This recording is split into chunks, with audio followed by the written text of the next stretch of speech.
Boarding completed. Nurture. Discover. Fly with pride. TSG Gurukul, the ultimate home for your child.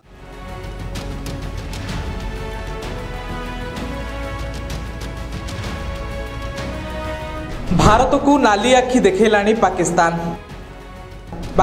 भूली गलानी कि निजर अस्तित्व भारत सह लड़ी पुणी कांदिब पाकिस्तान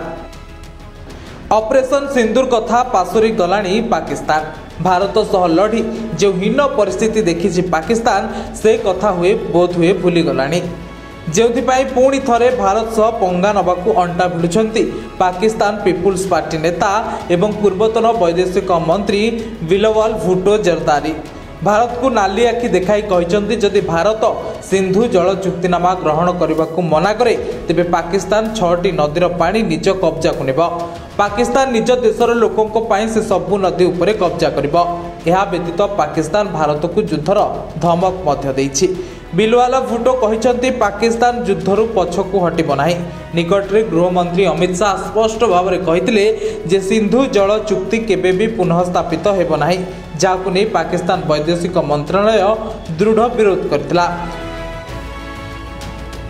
पूर्वर भुट्टो ऑपरेशन सिंदूर समय कहते मु सिंधु नदी कूल ठिया होई भारत को कहवाकू चाहे जे सिंधु आमर एवं यह आमर रहिबो आमर पानी एही नदी दे प्रभावित हेबो नचेत सेमानकर रक्त एथिरे प्रभावित हेबो आउ यार जवाब जाति संघरे कड़ा भाषा रे रखितिला भारत कहितिला पानी एवं रक्त एकाठी प्रवाहित होई परिबो नाही आउ पुणी थरे भारत सह युद्ध करबाकू प्रस्तुत हेउछि भीरु पाकिस्तान सिंधु नदीर जलपाई युद्ध करिबो पाकिस्तान बोली कहचंती बिलवाल भुट्टो जरदारी भारत सिंधु जल बंटन को नहीं जिद रे अटल रहिबो आतंकवादी को प्रश्रय देउथबा पाकिस्तान को जल बिना छटपट करी मारिबो भारत एमिति डहल बिकल होई रहिबो पाकिस्तान आ युद्ध पाई आगबर हेले परिणाम कौन हेबो ताहा पाकिस्तान खूब भल भाव अवगत तेबे एते सबु जानिबा परे मध्य काहेकि निज खेती को आपणाउछि पाकिस्तान ताहा एबे समस्तक मनरे एक बड़ प्रश्न। ब्यूरो रिपोर्ट उत्कल प्रतिदिन।